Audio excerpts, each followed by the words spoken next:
Hi guys, this is Wayne. I'm posting a new video after a little bit of self-reflection regarding my Pride experience here in Denver on 2017.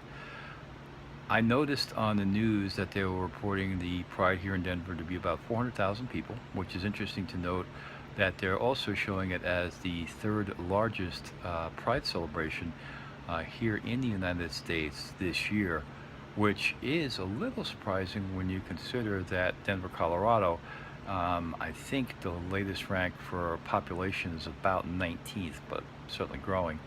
So one of the top five Pride celebrations, but of a city that doesn't even go into the top 10 as far as comparable population. So it really does show how forward thinking and how open and how comfortable people feel here in Denver about expressing themselves. I really did that want to go this year. It was a difficult journey for me because I don't have any friends who could or were willing or wanted to go down to Pride this year, so I pretty much had to go solo. Since I really don't have any funds available at this point in time, I couldn't even do the RTD. I certainly can't do Uber or Lyft, so I was basically forced to walk. From here in Aurora, where I live, to downtown Civic Center is probably about 12 miles or so. So I planned accordingly. I set up got my knapsack, put in some water bottles. I had frozen water the night before, filling it just enough to get them to freeze without breaking, and then topping them off with water, so that I would have nice cool drink pretty much for the entire weekend, which did work out fine. Packed not really any snacks or anything like that, but other essentials that I was going to need. My hoodie to keep warm. I brought a blanket in case I was going to be outside. I brought some recharging equipment for my cell phone, earbuds if I wanted to listen to any music, my medicines that I was going to need, first aid just in case it became necessary, and just a little of this and a little of that, a Leatherman tool in case I needed it. Brought my cane, brought my hat, brought my sunglasses. So I was kind of well prepared for the trek. Luckily, it was pretty much just flat out sidewalk and street walking.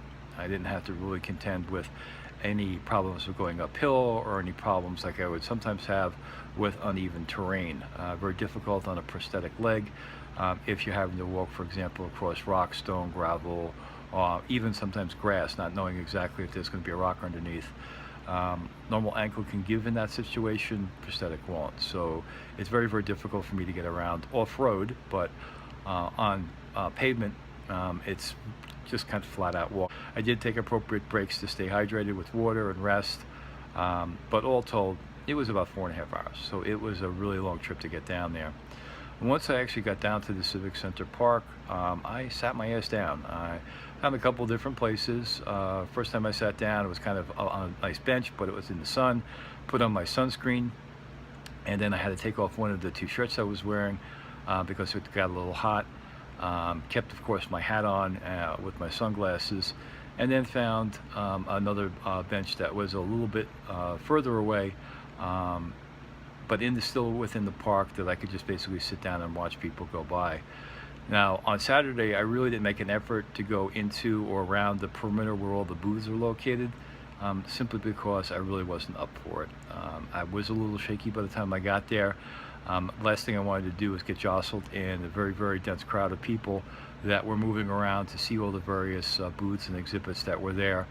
I was a little worried that I might get knocked on my ass, so I basically tried to stay, away from that. I got close to some of the performances, the stage that they had some live performances going on, which was great, so I could hear some of the music. But for the most part, it was basically sitting on a bench and just watching people and having the experience of actually being down there. Was engaged by a couple people. Very simple chit-chat conversation was kind of nice. I met a very nice lady who introduced me to her family. It was her first time for Pride. I met a couple other people, but again, it was just very mild conversation. A couple of people asked me about my leg and my injury, and how I was enjoying Pride and that type of thing. But for the most part, it was me just people watching. First thing I noted that I was found somewhat self-amusing, and this might have been something that I had not realized at prior prides, or maybe it was just a trend this time around, but a lot of people pride flag as capes and variants of the pride flags, different types, transgender flags, and lesbian pride flags, and gay pride flags, and things of that nature. So I thought it was kind of interesting. Maybe it's the superhero fad. I don't know. But again, it was something I noted. I might not have noticed it on prior prides that I had been to, but it seemed to be a thing this time around.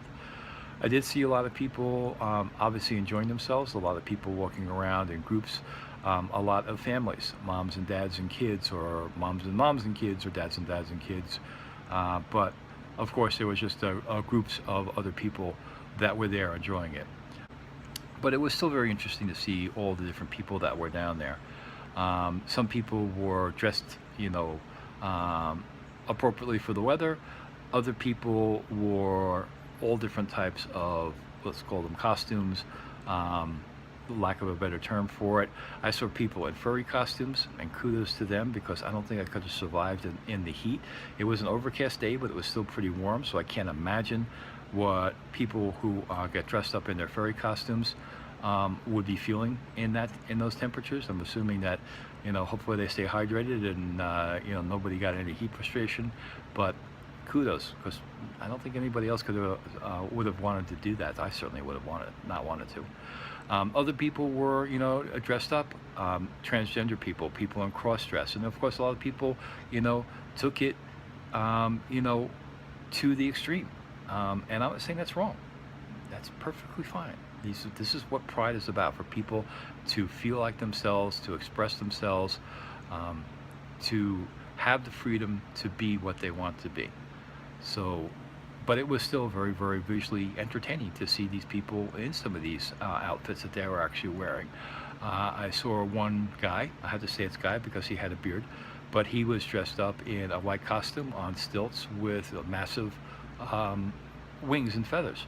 It looked spectacular. It was a very, very great look. And the fact that he proceeded to walk around the entire Civic Center Park on those stilts, I don't know how he did it. Obviously, he has some experience with that. So, but it was still very, very entertaining to actually watch that. Other people in very outlandish cross-dressing costumes and things of that nature. Again, be who you want to be. But it was still, they went there to get attention, and they got my attention because it was very, very interesting to watch. Of course, there was a lot of people, a lot of girls there, whether they were, transgender. Other women there were lesbian. A lot of them running around as topless as they can get away with nothing more than little band-aids or pasties, to cover their nipples, and even some not even trying to do that. But everybody basically being free and expressive and having a good time, which was, again, really the whole purpose of what the Pride was, and I was very, very glad I was able to get down there. So one of the observations that I had is that while there were a lot of very good-looking guys that were actually in the parade, and I actually know one of the guys, he was on one of the floats, and I understand, I think Andrew Neighbors from Andrew Goes Places, he was with the United team. But for the most part, a lot of the guys who you may see actually in the parade, which again are these younger, really good-looking guys, nice bodies and things along those lines, were really not representative of the spectators, the people that was there watching the parade. The people that some might identify as, the prototypical or the stereotypical gay person is really probably not. Most gay people, from my observation, are just everyday people. The type of gay person that gets identified by the media, whether you be here on YouTube or in cinema or on TV, generally are very handsome, very good-looking guys that have well-built bodies, that obviously take care of themselves in regards to, exercise and diet and things of that nature. And they go for the look, and sometimes even for the way that they actually dress. I certainly can't fall into that category, especially being an older and disabled person. But that's the way a lot of people view gay people. And when you actually sit and watch like I did this past weekend, that is not the typical gay person. I saw many, many guys who were, with their loved ones, whether it be their husband or their partner or their fiance or their boyfriend, walking around and obviously being affectionate and holding hands and kissing them, which is great because you don't feel intimidated doing that pride. You can probably be a lot more expressive in that type of environment than people might feel comfortable outside of that environment, which is unfortunate, but our society's changed. But the point being is that a lot of the people that I did see who were obviously gay because they were with somebody and being affectionate with that person um, did not meet the same criteria or the same standard as the people that a lot of the media identifies with, or a lot of society would identify with, as being gay, which is unfortunate. Now, that's an overly broad statement. I understand that. There are still a lot of places that, still show people who are gay as real people. We see a lot of television shows with guys who are older, people that are not, the slim and trim, athletic, muscular jock type of person, not twinks or anything along those lines. But I think as a whole, society is not really understanding that gay people do actually, in fact, come in all shapes and sizes, ages and colors, social status as well. So it's a pretty big diversity of people that are out there, and it's unfortunate that a lot of the more popular and well-known examples of a gay person, especially here on YouTube, is going to be, a younger, good-looking gay guy, and they drive the numbers as far as number of viewers and number of followers and number of likes. It's almost where you actually had to think about it is YouTube really just nothing more than PG-13 gay porn? You're not going to see anything explicit, but the guys who have the great bodies will be taking off their shirts all the time and attracting viewers just because of their looks. Not to say that a lot of them don't do it with really good content and really good quality, probably way better than, for example, my editing or other people, the way that they actually can put together their actual videos with music and with special effects and with a lot of background, and doing it outside, high quality cameras, obviously experts in being able to do videos and posting them and blogging them onto YouTube and elsewhere.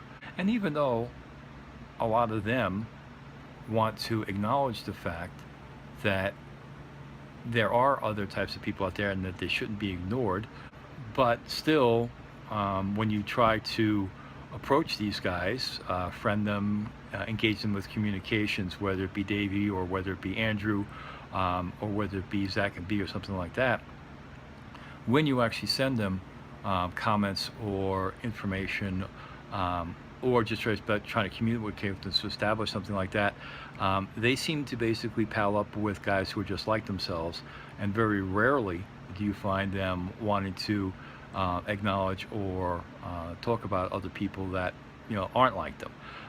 There are some exceptions that they seem to basically pal up with other good-looking and hot guys, and I don't know whether it's basically because they don't really believe what they say, or they're just doing it basically to to get their numbers, get along with people that they know will attract other people to see them.